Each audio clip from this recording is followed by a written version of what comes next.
Hello दोस्तों, स्वागत है आपका आपके चैनल एग्ज़ाम राही में। दोस्तों, सबसे पहले तो आपके लिए खुशखबरी और उनको बहुत बहुत मुबारकबाद जिनका उत्तर प्रदेश पुलिस कांस्टेबल के फिजिकल रिजल्ट में सिलेक्शन हो गया है। आपको बहुत बहुत बधाई। आप अगर नहीं जान रहे हैं तो आपको बता दूं कि जो रिजल्ट है वो आउट हो चुका है और उसकी कटाव भी आ चुकी है। जिन बच्चों का इसमें सिलेक्शन नहीं हुआ है उन बच्चों को भी बधाई। अगले पेपर के लिए आप अपने आप को कम ना समझें, अगले पेपर की तैयारी अभी से शुरू कर दें, क्योंकि आपको पता है कि आपके लिए एक नई वैकेंसी जल्दी आने वाली है, जिसका जिक्र आपने देखा था पीछे कई बार माननीय मुख्यमंत्री जी कर चुके हैं। तो चलिए इन सब के बाद में हम सबसे पहले देख लेते हैं जो आपका सबसे फेवरेट टॉपिक इस वक्त आप सर्च कर रहे हैं, वो यही है कि आखिर में इसका रिजल्ट का कट ऑफ कितना गया है। तो देखिए यहाँ पे हम लोग श्रेणीवार बात करते हैं।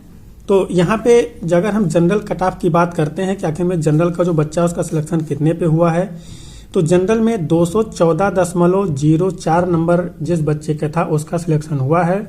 हालांकि ये कट ऑफ लगभग अनएक्सपेक्टेड था, इतने की आशा नहीं थी, लेकिन जनरल की जो कट ऑफ गई वो कहीं ना कहीं सोच से ज़्यादा गई। खैर, इसी श्रेणी में अगर हम बात करते हैं, अगर कोई स्वतंत्रता संग्राम सेनानी रहा हो, उसके आश्रित जो रहे हों, उनके जो कट ऑफ गई हो 75.96 गई है। वहीं भूतपूर्व सैनिक अगर कोई रहा हो तो उसकी कट ऑफ जो है वो यहाँ पे आप थोड़ा सा माफ करिएगा, ये 100.44 है, ये 100 गया हुआ है।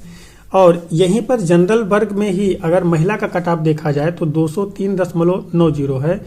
यानी कि अगर आपने आंसर की मिलाया था और अगर आप इसके अंदर थे, यानी इससे ज़्यादा नंबर आपके थे, तो आप रनिंग के लिए सिलेक्ट हो चुके हैं। यहीं पे अगर हम ईडब्ल्यूएस की बात करें तो ईडब्ल्यूएस का जो हुआ है वो 187.31 नंबर पे हुआ है और इनमें आश्रित और भूतपूर्व सैनिक के लिए कोई पोस्ट नहीं था। और यहाँ पे इसी वर्ग की महिला का अगर बात करें तो वो 180.23 नंबर पे हुआ है, यानी इससे ज़्यादा जिसका है उसका सिलेक्शन अगले प्रोसेस के लिए हो चुका है। आगे हम लोग बात करते हैं ओबीसी का। यहाँ पे ओबीसी के जो कट ऑफ है वो लगभग जो लोग बता रहे थे उसी के आसपास है, हालांकि थोड़ा सा उससे ज़्यादा ही है, कम नहीं है, फिर भी लगभग उसी के आसपास है। मैंने भी ओबीसी का जो कट ऑफ बताया था, ईडब्ल्यूएस का बताया था, जनरल को छोड़ करके लगभग सारे कट ऑफ मेरे भी एग्जैक्ट बैठे हैं। तो यहाँ पर ओबीसी के जो कट ऑफ है 198.99 है और इसी में जो आश्रित से स्वतंत्रता संग्राम का कोई पोस्ट नहीं था, लेकिन स्वतंत्रता जो भूतपूर्व सैनिक थे उनकी जो पोस्ट थी उनके लिए 59.003 नंबर पे सिलेक्शन हुआ है। यहीं पे ओबीसी वर्ग की अगर महिला अभ्यर्थियों की बात करें तो 189.39 पे सिलेक्शन इनका हुआ है। इसके आगे अगर हम बात करते हैं एससी कोटे में, आखिर में एससी के जो बच्चे हैं उनका सिलेक्शन कैसे हुआ है, तो यहाँ पे एससी बच्चों का 178.04 कट ऑफ गया हुआ है और यहाँ पे आश्रित और भूतपूर्व के लिए कोई पोस्ट नहीं था। लेकिन महिलाओं का जो सिलेक्शन हुआ है एससी वर्ग की, हालांकि ये भी थोड़ा सा एक्सपेक्टेशन से ज़्यादा है महिला वर्ग के लिए, लेकिन इनका जो सिलेक्शन हुआ है वो 169.13 नंबर पे हुआ है। इसके आगे अगर हम एसटी कैटेगरी की बात करें तो यहाँ पे लगभग जो आंकड़ा था ये सही है कि यहाँ पे इनका जो एसटी में बच्चों का सिलेक्शन हुआ है लड़कों का, वो 146.73 नंबर पे हुआ है। आगे आश्रित का और भूतपूर्व का कोई पोस्ट नहीं था इसमें। यहीं पे अगर इसी वर्ग की एसटी वर्ग की महिलाओं की बात करें तो 136.02 पे इनका सिलेक्शन हुआ है। आशा है कि ये जो कट ऑफ आप देख रहे हैं इसको देखने के बाद में आपके जो भी नंबर थे उस हिसाब से आपने अंदाजा लगा लिया होगा कि आपका सिलेक्शन अगले प्रोसेस के लिए हुआ है या नहीं हुआ है।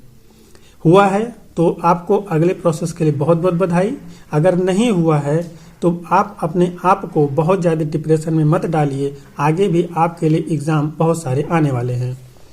इसी में एक और आंकड़े की अगर बात कर ली जाए, कुछ एक क्वेश्चन हो सकते हैं कि आखिर में टोटल कितने बच्चों का सिलेक्शन हुआ है। जैसा कि माना जाता है कि 2.5 से 3 गुना बच्चे सिलेक्ट किए जाते हैं, तो यहाँ पे लगभग 2.5 गुना से थोड़ा ज़्यादा बच्चे सिलेक्ट हुए हैं। जो संख्या जो बैठती है वो 1,74,316 बैठती है। अर्थात OBC, SC, ST, general, female सबको मिला करके जो टोटल कैंडिडेट इसमें सिलेक्ट किए गए हैं वो 1,74,316 बच्चे सिलेक्ट किए गए हैं। यहाँ पे मैंने लिखा हुआ है हैशटैग 4,843 पेजेस। तो ये क्या है, तो मैं आपको बता दूं, जो आयोग ने अपना रिजल्ट जारी किया है वो रिजल्ट जो है पीडीएफ में है, यानी कि आप एक एक करके आप रिजल्ट नहीं चेक कर पाएंगे। आपको ये पीडीएफ जो है वो डाउनलोड करना पड़ेगा और इसी में आपको अपना जो रिजल्ट है वो देखना होगा। इसमें आप अपना रोल नंबर या रजिस्ट्रेशन नंबर के माध्यम से चेक कर पाएंगे।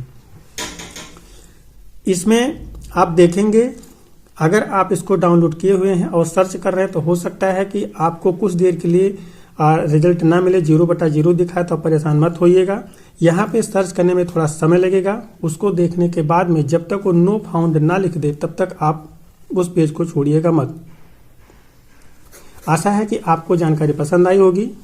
मिलते हैं किसी और वीडियो में, तब तक के लिए धन्यवाद।